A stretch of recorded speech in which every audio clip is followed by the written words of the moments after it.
विकास पिछले कुछ दिनों से देख रहा था कि माँ कुछ परेशान थी, पर वह समझ नहीं पा रहा था कि माँ की परेशानी का क्या कारण है। घर में तो सब ठीक था। वह और स्वाति माँ का पूरा ध्यान रखते थे। जब से आरव का जन्म हुआ था, तब से माँ बहुत खुश थी। विकास और स्वाति दोनों नौकरी करते थे। आरव की देखभाल में बहुत परेशानी हो रही थी, तो माँ ने ही उसकी परेशानी का हल निकाल लिया और अपना रिटायरमेंट ले लिया। बनारस से दिल्ली विकास के पास रहने आ गई माँ। बनारस के एक स्कूल में माँ प्राचार्य के पद पर कार्यरत थीं। इसीलिए विकास और स्वाति ने उनसे कुछ नहीं कहा कि उन्हें आरव की देखभाल करने में दिक्कत आ रही है। पर माँ खुद उनकी परेशानी समझ गईं और उन्होंने स्वयं ही रिटायरमेंट ले लिया और उनके पास आ गईं। माँ के रिटायरमेंट लेने से विकास और स्वाति की सारी परेशानियों का जैसे हल ही निकल गया। अब वह दोनों बहुत बेफिक्र होकर अपने ऑफिस जा सकते थे, क्योंकि एक दादी से अच्छी देखभाल आरव की कौन कर सकता था। पिछले 1.5 साल में माँ उसी के साथ दिल्ली में थीं और माँ बहुत खुश थीं। फिर अब ऐसा क्या हो गया जो माँ पिछले कुछ दिनों से इतनी परेशान लग रही थी? विकास ने स्वाति से भी पूछा, पर उसे भी कुछ नहीं पता था। अब विकास बहुत परेशान हो गया कि आखिर क्या बात है जिसकी वजह से माँ इतनी परेशान है। विकास ने माँ से भी पूछा कि वह आजकल परेशान क्यों है, पर शांति उसकी बात को टाल गई। लेकिन विकास ने अपना मन पक्का कर लिया था कि भले ही माँ उसे कुछ भी न बताए, पर वह माँ की परेशानी का कारण जानकर रहेगा। तब से विकास माँ पर नजर रखने लगा। तब विकास ने देखा कि जब माँ को एक फोन आता है, उसके बाद माँ बहुत परेशान हो जाती हैं। तो विकास समझ गया कि माँ की परेशानी का कारण यह फोन कॉल ही है। आज सुबह जब माँ आरव को बाहर घुमा रही थीं, तो माँ का फोन बज उठा। जब तक फोन की घंटी माँ को सुनाई देती, उससे पहले ही विकास ने फोन उठा लिया। विकास ने जैसे ही हेलो कहा, उधर से आवाज आई, शांति कहाँ है? माँ बाहर है। आप कौन? मैं उनका बेटा हूँ। अच्छा, तो तुम उनके बेटे हो। मैं कौन हूँ, इससे तुम्हें क्या मतलब? मुझे शांति से बात करनी है। तुम उसे मेरा एक संदेश दे देना कि वह मेरी बात मान जाए, वरना वह बहुत बड़ी मुश्किल में पड़ जाएगी। उसकी बात सुनकर विकास को गुस्सा आ गया। विकास ने उससे पूछा, कौन सी बात माननी है माँ को तुम्हारी? और तुम कौन हो जो माँ को इस तरह धमकी दे रहे हो? विकास की बात सुनकर वह आदमी बोला, तुम यह सब अपनी माँ से ही पूछ लेना कि मैं कौन हूं। तुम बस मेरा संदेश उस तक पहुंचा देना। इतना कहकर उस आदमी ने फोन काट दिया। जब तक माँ अंदर आ गईं और विकास को अपने फोन पर बात करते देख एकदम से घबरा सी गईं। बेटा, कौन था? तुम किससे बात कर रहे थे? पता नहीं माँ, आपको पूछ रहा था और कह रहा था कि शांति से कहना, मेरी बात मान जाए, वरना वह बहुत बड़ी मुश्किल में पड़ जाएगी। माँ, कौन था यह आदमी जो इतनी बदतमीजी से बात कर रहा था? विकास ने गुस्से से पूछा। विकास की बात सुनकर शांति वहीं सोफे पर बैठ गईं। शांति के चेहरे को देखकर विकास समझ गया कि माँ की परेशानी का कारण ये फोन वाला इंसान ही है। विकास की बातें सुनकर शांति की आंखों में आंसू बहने लगे। उन्होंने एक राज अपने बेटे से आज तक छुपा कर रखा था। आज वही अतीत उनके सामने आकर उन्हें डराने लगा था। शांति सोचने लगी कि अगर उनका अतीत विकास के सामने आ गया, तो वह न जाने उनके बारे में क्या सोचेगा। ये सारी बात सोच सोचकर शांति इतने दिनों से बहुत परेशान हो रही थीं और उन्हें एक डर भी सता रहा था कि अगर उनके बताने से पहले किसी और ने विकास को यह सच बता दिया, जिसे वह अभी तक छुपाकर रखे हुए थीं, तो फिर क्या होगा। शांति की आंखों से निरंतर आंसू बह रहे थे। विकास प्यार से माँ को समझा रहा था, माँ, आप मुझे एक बार अपनी परेशानी बताकर तो देखो। आप देखना, मैं उसका हल चुटकी में निकाल दूंगा। शांति बोली, नहीं बेटा, ये बहुत कड़वा सच है, जिसे तुम सहन नहीं कर सकोगे। विकास बोला, माँ, क्या आपने मुझे इतना कमजोर समझा है कि मैं एक बात से ही घबरा जाऊंगा? नहीं माँ, मैं इतना कमजोर नहीं हूं। आप मुझे सारी बात बताओ, मैं बिल्कुल परेशान नहीं हूंगा। कौन है वह फोन वाला इंसान? नहीं बेटा, तुम रहने दो, मैं खुद अपनी समस्या का हल निकाल लूंगी। शांति उसे कुछ बताने के लिए तैयार ही नहीं हुई। तो विकास को गुस्सा आ गया और वह गुस्से में बोला, ठीक है माँ, अगर आप नहीं बताना चाहती, तो मैं खुद उस इंसान से पूछ लूंगा कि क्या बात है, जो उसके फोन आने पर मेरी माँ इतनी परेशान हो जाती है। वह क्यों मेरी माँ को परेशान कर रहा है? विकास की बातें सुनकर शांति बहुत घबरा गईं और उन्होंने बोली, बेटा, इतनी जिद मत कर, वह बात जानना तेरे लिए उचित नहीं होगा। विकास बोला, माँ, पहले आप बताओ तो सही, उचित अनुचित पर फिर विचार कर लेंगे। बोलो माँ, कौन है वह इंसान और आपसे क्या चाहता है? बेटा, वह रवि है। रवि, जिसका नाम कागजों पर पिता के नाम की जगह पर लिखा हुआ है। हाँ बेटा, रवि, जो अब इतने सालों बाद क्या लेने आया है? मेरे अतीत का वह कड़वा सच, जिसे मैंने तुमसे हमेशा छुपा कर रखा है, जिसकी काली छाया भी मैंने कभी तुम पर नहीं पड़ने दी। वह आज वही सच तुम्हें बताने की धमकी देकर मुझे ब्लैकमेल कर रहा है। ऐसा क्या सच है जो आपने मुझसे छुपा कर रखा और वह रवि से जानता है? माँ, आपको मेरी कसम है, आप मुझे पूरी बात बताओ। मैं सब कुछ जानना चाहता हूँ। बेटा, तुम नहीं जानो तो अच्छा है। माँ, अगर आप नहीं बताएंगी तो वह इंसान आपको धमकी देता रहेगा और हम उसके खिलाफ कुछ नहीं कर पाएंगे। वह इतना नीच है कि जब आपको ब्लैकमेल कर सकता है, तो क्या वह मुझे न मतलब के लिए इस्तेमाल नहीं करेगा? इससे अच्छा है कि आप मुझे सारी बात बता दो, ताकि हम उसके खिलाफ कुछ कर तो सकें। विकास ने अपनी माँ को समझाया। बेटा, अगर तुम सुनना ही चाहते हो तो सुनो, पर बेटा, तुम मुझे गलत मत समझना। बस मैं यही चाहती हूँ। नहीं माँ, सारी दुनिया गलत हो सकती है, पर आप कभी गलत नहीं हो सकती। इतना तो मुझे आप पर पूरा विश्वास है। आप मुझे सारी बात विस्तार से बताइए। विकास, जब मैं कॉलेज में पढ़ती थी, उसी कॉलेज में रवि मुझसे 1 साल आगे पढ़ता था। जब हमारी कक्षाओं का आपस में परिचय हो रहा था, तब मैं रवि से पहली बार मिली। रवि काफी आकर्षक व्यक्तित्व वाला था। मैं पहली बार में ही उससे प्रभावित हो गई। रवि को भी मैं उसी दिन भा गई थी, जिसका एहसास मुझे कुछ ही दिनों में हो गया था। जब रवि हमारी कक्षा के चक्कर लगाने लगा, मुझे भी वह पसंद था। रवि एक अच्छे घर का बेटा था। उसके पिताजी वकील थे, इसीलिए उसे किसी बात की कोई कमी नहीं थी। और मैं एक साधारण से स्कूल मास्टर की बेटी थी। मैं पढ़ने में हमेशा प्रथम श्रेणी से ही उत्तीर्ण होती थी। हमारी दोस्ती धीरे धीरे प्यार में बदल गई। मुझे अपनी किस्मत पर विश्वास होने लगा था कि रवि मेरा प्रेमी है। मैं अपने आप को बहुत खुशकिस्मत समझती थी। मैं और रवि हर समय साथ में रहते। उन्हीं दिनों मेरी सहेली ने मुझसे कहा भी, जरा संभल कर रहना, रवि अच्छा लड़का नहीं है। मैंने सुना है उसका तेरे से पहले भी कई लड़कियों से चक्कर चल चुका है। कहते हैं ना, प्यार अंधा होता है। तब शायद मैं भी रवि के प्यार में अंधी हो गई थी। मैंने सोचा, शायद इसे मुझसे जलन हो रही है कि रवि जैसा लड़का मेरी जिंदगी में है। मैंने ग्रेजुएशन के बाद बीएड मेन प्रवेश ले लिया और रवि ने लॉ में, क्योंकि उसे भी अपने पिता की तरह एक बड़ा वकील बनना था। मैंने बीएड के बाद एक स्कूल में शिक्षिका की नौकरी कर ली और व्यक्तिगत रूप से अपनी पढ़ाई भी जारी रखी। रवि ने भी अपनी लॉ की पढ़ाई पूरी कर ली थी और वह अब अपने पिता के साथ ही काम करने लगा। पर उसका काम में मन नहीं लगता था। अमीर पिता की औलाद जो था। तब मैंने रवि को हमारे रिश्ते को आगे बढ़ाने के लिए कहा। मेरे मम्मी पापा तो रवि के बारे में सब कुछ जानते थे, पर रवि ने अपने घर में मेरे बारे में कुछ नहीं बताया था। शायद उसके दिल में चोर था, पर मैं तो उसके प्यार में अंधी थी। मैंने कभी ऐसा सोचा ही नहीं था कि आखिर रवि ने हमारे रिश्ते की बात अपने घर वालों से क्यों छुपा कर रखी है। मैं उसे अपने घर पर बात करने के लिए कहती, तो वह कुछ बहाना बनाकर हमेशा टाल देता। मैं तो उसके प्रेम में दीवानी थी, तो ज्यादा कुछ कहती भी नहीं थी। उन्हीं दिनों हम सब कॉलेज के दोस्तों ने मनाली घूमने का कार्यक्रम बनाया। सबने सोचा कि नया साल इस बार मनाली में ही मनाएंगे। सर्दियों के दिन थे और मौसम भी बर्फ गिरने वाला हो रहा था। ऐसे में हम सब मनाली जाने के लिए बहुत रोमांचित थे। हम सब मिलकर 8 लोग हो गए थे। 30 दिसंबर 2022 की शाम हम लोग मनाली पहुंच गए। अगले दिन मनाली में बर्फ गिरने लगी। हम सब दोस्तों की तो जैसे मन की मुराद पूरी हो गई। हम सब ने बहुत मस्ती की। ठंड बहुत ज्यादा थी। तभी सब कहने लगे, थोड़ी थोड़ी व्हिस्की ले लेते हैं जिससे ठंड कम लगेगी। मैंने उससे पहले कभी नहीं पी थी। मैंने सबको मना भी किया, पर रवि बोला, थोड़ी पी लो, हम सब साथ में ही तो हैं, कुछ होगा तो सब मिलकर संभाल लेंगे। रवि की बात मानकर मैंने भी सबके साथ थोड़ी पी ली। पहली बार पीने से मुझे नशा भी जल्दी हो गया। मुझे नशे में देख रवि मुझे कमरे में ले गया। उसने भी पी रखी थी।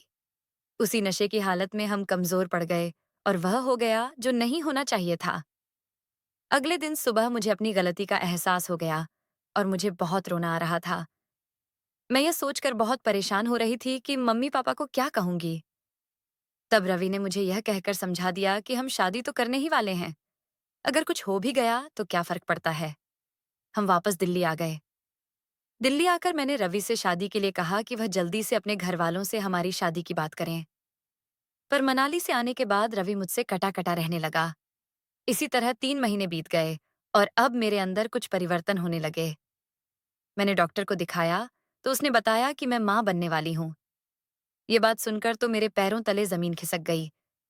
अब मेरी समझ में कुछ नहीं आ रहा था कि मैं क्या करूं। मैंने जब रवि को यह सब बताया तो उसने सीधे कह दिया कि मैं बच्चा गिरा दूं।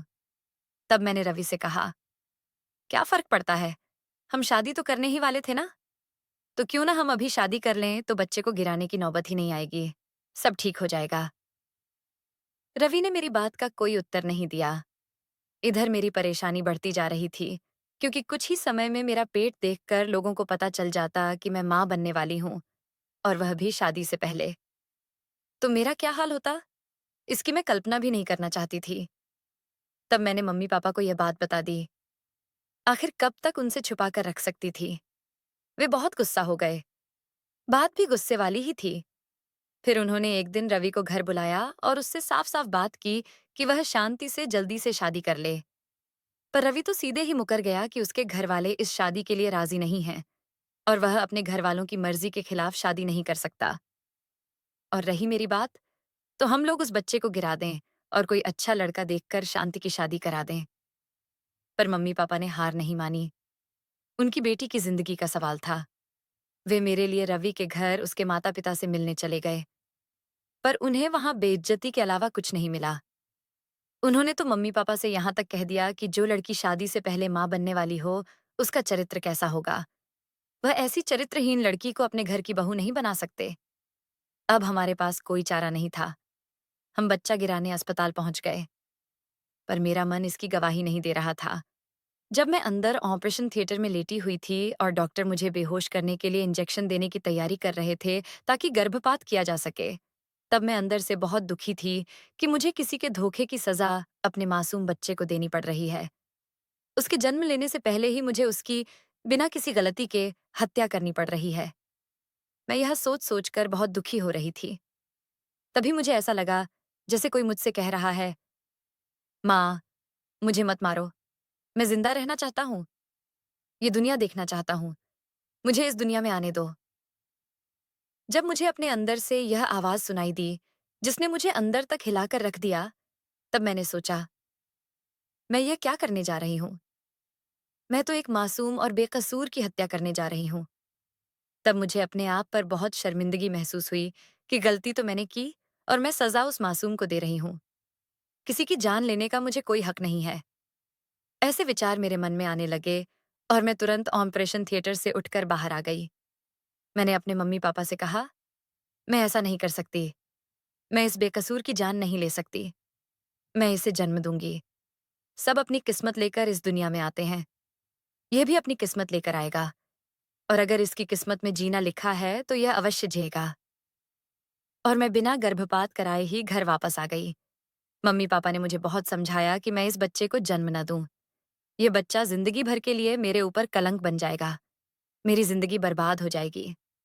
पर मैं नहीं मानी और अपनी जिद पर अड़ी रही। मेरी जिद के आगे मम्मी पापा ने भी घुटने टेक दिए। अब आगे क्या करना है, मुझे कहाँ रहना है, इस बारे में सोच विचार होने लगा। दिल्ली में मैं अपने घर पर तो ऐसी हालत में रह नहीं सकती थी। मोहल्ले वाले ताने मार मार कर हमारा जीना हराम कर देते। तब बहुत सोच विचार कर उन्होंने मुझे दिल्ली से बनारस मेरी रिश्ते की मासी के पास भेज दिया। मैं दिल्ली में स्कूल में नौकरी कर रही थी, तो कुछ ही दिनों में मुझे बनारस के एक स्कूल में नौकरी मिल गई और मैं मासी के साथ ही रहने लगी। मासी के लिए भी मुझे अपने साथ रखना आसान नहीं था। उनके आसपास के लोग मेरे बारे में तरह तरह के सवाल पूछते रहते। ज्यादातर सवाल मेरे पति के बारे में होते। तो मासी यही कहती कि उसका किसी दूसरी लड़की के साथ चक्कर था, इसीलिए हम अलग हो गए। फिर बनारस में ही तुम्हारा जन्म हुआ।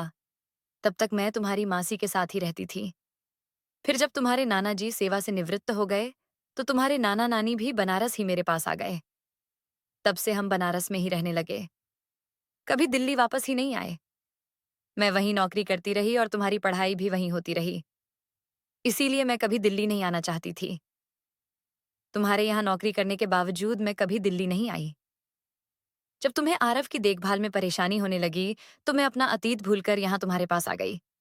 सब कितना अच्छा चल रहा था। पर एक दिन न जाने कैसे रवि ने मुझे मॉल में देख लिया।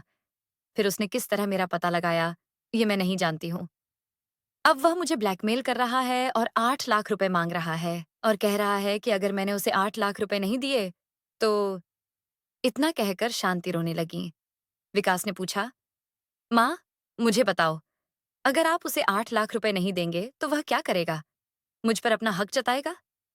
तब शांति ने रोते हुए कहा, नहीं, अगर वह तुम पर अपना हक जताता तो मुझे शायद कोई ऐतराज भी नहीं होता। पर वह मुझे धमकी दे रहा है कि अगर मैंने उसे 8 लाख रुपए नहीं दिए तो वह तुम्हें तुम्हारे जन्म का सच बता देगा और तुमसे कहेगा कि तुम एक नाजायज संतान हो। माँ की बात सुनकर विकास बोला, जब आपने मुझे जन्म देते समय यह विचार नहीं किया कि मैं जायज हूं या नाजायज, तो अब आप इस बारे में इतना सोचकर परेशान क्यों हो रही हैं? आपने मुझे सच बता दिया।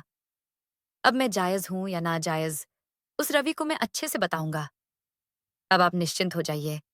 और माँ, आप यह सोचकर परेशान हो रही थी कि वह रवि मुझसे कहेगा कि मैं उसकी नाजायज औलाद हूं, तो यह सच जानकर मैं आपको गलत समझूंगा। आप ऐसा कैसे सोच सकती हैं? अगर सारी दुनिया आपको गलत समझे, फिर भी मैं सदा आपके साथ रहूंगा। आप मेरी माँ हैं और मैं आपका बेटा। हमें कोई अलग नहीं कर सकता। ऐसा कहकर विकास ने माँ को गले से लगा लिया। विकास को सारी बात बता देने के बाद शांति को आज बहुत हल्का महसूस हो रहा था।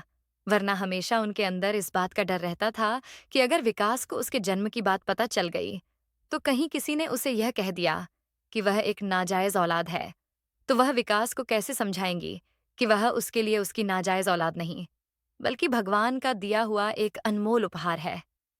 विकास को अब यह समझ आ गया था कि उसकी माँ को डराने और ब्लैकमेल करने वाला कोई और नहीं, बल्कि उसका जैविक पिता रवि ही था। विकास ने इस समस्या का हल निकालने की ठान ली। उसे याद आया कि उसका एक दोस्त अजय पुलिस में इंस्पेक्टर था। विकास ने उसकी मदद लेने के बारे में सोचा। वह सीधे अपने दोस्त से मिलने गया और उसे सारी बात बताई और मदद करने के लिए कहा। तो अजय ने उससे रवि के घर का पता पूछा। विकास ने उसे रवि के घर का पता दिया। 2 दिन बाद अजय ने विकास को बताया कि रवि ने वह घर बेच दिया, क्योंकि उसने अपने पिता की वकालत संभाल नहीं पाई। उसकी माँ की हालत कुछ ठीक नहीं थी, इसीलिए उसने अपनी बड़ी सी कोठी बेच दी। आजकल पता नहीं कहाँ रहता है। तब विकास ने पूछा, अब क्या करें? तो अजय ने उससे कहा, हम उसे रंगे हाथ पकड़ने की कोशिश कर सकते हैं, पर इसके लिए हमें आंटी यानी तुम्हारी माँ की मदद चाहिए होगी। विकास ने पहले तो इसके लिए मना कर दिया। फिर जब अजय ने उसे सारी बात समझाई, तो उसने अजय से कहा, ठीक है, मैं माँ को मनाने की कोशिश करता हूँ। मुझे उम्मीद है वे ना नहीं कहेंगी। जब विकास ने अपनी माँ से इस बारे में बात की, तो वह उसकी मदद करने के लिए राजी हो गईं। इसके बाद जब रवि का फोन आया, तो शांति ने रवि से कहा कि वे उसे पैसे देने के लिए तैयार हैं, पर उसे एक वादा करना होगा कि वह इसके बाद कभी उसे परेशान नहीं करेगा और मेरे बेटे को कभी कुछ नहीं बताएगा। रवि ने शांति से कहा, ठीक है, वह उसे 8 लाख रुपए दे दे, फिर वह कभी उसे परेशान नहीं करेगा। फिर रवि ने शांति को मिलने की जगह बता दी।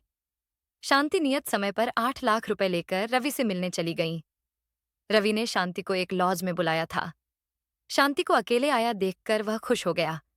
उसने शांति को अंदर कमरे में बुला लिया और शांति से पैसे दिखाने के लिए कहा। तो शांति ने उसे पैसे दिखा दिए और उससे कहा, इसके बाद वह कभी भी उससे मिलने की कोशिश न करे। रवि बहुत बेशर्मी से हंसने लगा। उसकी हंसी देखकर शांति समझ गई कि रवि अपनी हरकतों से बाज नहीं आने वाला है। इसके बाद शांति बिना कुछ कहे चुपचाप वहां से चली गई। रवि अभी अपनी कामयाबी पर बहुत खुश हो रहा था। उसे लग रहा था कि उसे सोने का अंडा देने वाली मुर्गी मिल गई। उसने तभी फिर से शांति को फोन किया और उससे कहा कि वह 8 लाख रुपए की अगली किस्त तैयार रखे। वह फिर उसे फोन करेगा।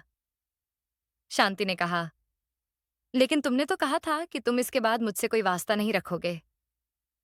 तो रवि बेशर्मी से हंसते हुए बोला, कोई सोने के अंडे देने वाली मुर्गी को छोड़ सकता है भला? तुम तो मेरी दूसरी किस्त का इंतजाम करो। जब रवि शांति से बात कर ही रहा था कि तभी उसके कमरे के दरवाजे पर किसी ने दस्तक दी। रवि ने दरवाजा खोला तो देखा बाहर पुलिस थी। रवि ने पूछा, क्या काम है? पुलिस वाले बोले, हमें तुम्हारे कमरे की तलाशी लेनी है। और उसके बाद उन्होंने रवि के कमरे की तलाशी शुरू कर दी। तलाशी में उन्हें 8 लाख रुपए मिल गए, जो शांति ने दिए थे। पुलिस ने रुपयों की गड्डी पर पहले से ही निशान लगा रखे थे। पुलिस रवि को गिरफ्तार करके ले गई। अगले दिन पुलिस ने विकास और शांति को पुलिस स्टेशन बुलाया था रवि की पहचान करने के लिए। शांति ने उसे देखकर बोला, यही है वह जिसने मुझे ब्लैकमेल किया था और मुझसे 8 लाख रुपए मांगे थे। अब पुलिस के पास रवि के खिलाफ सारे सबूत थे। पुलिस ने उसे रंगे हाथ पकड़ा था। रवि को सजा होना तय था। शांति ने रवि के गाल पर जोर से एक थप्पड़ मारा और उससे कहा, रवि, कोई भी औलाद नाजायज नहीं होती। नाजायज तो वह तुम्हारे जैसे माता पिता होते हैं, जो गलती तो खुद करते हैं और सजा उस मासूम को देते हैं जो इस सब के बारे में कुछ जानते तक नहीं, और उन बेगुनाहों से उनके जीने का हक भी छीन लेते हैं। विकास, जिसे तुम नाजायज कह रहे थे, यह मेरा सबसे काबिल बेटा है, जिसने अपनी माँ के मान के लिए अपने नाजायज बाप को उसकी सही जगह पहुंचा दिया। रवि, हमेशा याद रखना, औलाद कभी नाजायज नहीं होती। आशा करती हूँ आपको हमारी कहानी अच्छी लगी होगी। अगर आपको हमारी कहानी अच्छी लगी तो वीडियो को लाइक और शेयर करें, चैनल को सब्सक्राइब करें। वीडियो देखने के लिए आपका धन्यवाद।